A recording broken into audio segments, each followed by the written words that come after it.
అందరికీ నమస్కారం. నేను చిన్నప్పటి నుంచి కృష్ణ గారి ఫ్యాన్ని. కృష్ణ గారితో తర్వాత ప్రొడక్షన్ కూడా చేశాను, 2 సినిమాలు డైరెక్ట్ కూడా చేశాను. కృష్ణ గారితో పోట్లాడిన ఏకైక మనిషిని కూడా ఇండస్ట్రీలో నేనేనేమో, మళ్ళీ కలిసిన వాడిని నేనేనేమో, లాస్ట్ మినిట్ వరకు ఆయనతో ఉన్నవాడిని కూడా నేనేనేమో. నేను బంగారు గారి ఇద్దరు పక్కన చివరి నిమిషం వరకు.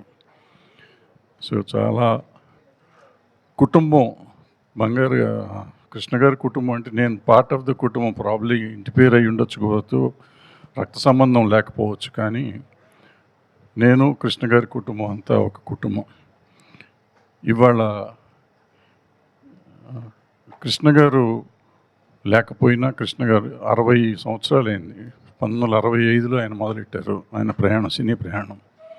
అప్పటి నుంచి ఫ్యాన్స్ ఆయన్ని ఎంతో అభిమానంతో తీసుకొచ్చారు. ఇవాళ ఆయన లేకపోయినా ప్రతి ఊళ్ళోనూ ఆయన విగ్రహాలు పెట్టుకుంటూ వస్తున్నారు. అలాగే ఆయన తర్వాత ఆయన వారసుడు మహేష్ బాబుని అంతే అభిమానంతో చూసుకుంటూ వచ్చారు. మళ్ళీ వాళ్ళు ఇప్పుడు మా జయకృష్ణని అంతే అభిమానంతో మొన్న సినిమా రిలీజ్కి వాళ్ళు చేసిన ప్రేమ అభిమానాలు చూస్తుంటే నిజంగా చాలా ముచ్చటేస్తుంది. సో వాళ్ళందరికీ కృతజ్ఞతలు చెప్పడానికే ఇవాళ మనం ఇక్కడ కలిసాం. సో ఈ సినిమా మొదలుపెట్టిన చేసిన అశ్విని దత్ గారికి, దర్శకుడు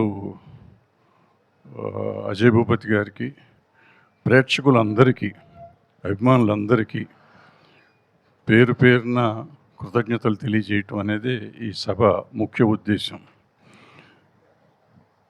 సినిమాలు ఇవాళ ఎలా వస్తున్నాయి, ఎలా వెళ్తున్నాయి అనేది మనకు తెలుసు.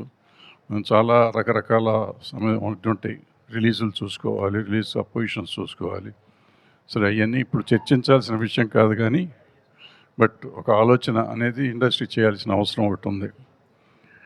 అయితే ఘట్టమనేని అభిమానుల్ని అభినందించడానికి, కృతజ్ఞతలు చెప్పడానికే ఈ సభ ముఖ్య ఉద్దేశం. కాబట్టి నేను ఇంతటితో ముగించాను. చాలామంది పెద్దవాళ్ళు ఇంకా ఉన్నారు మాట్లాడాల్సిన వాళ్ళు, ఆ తర్వాత మాట్లాడతారని కోరుకుంటూ సెలవు తీసుకుంటాను.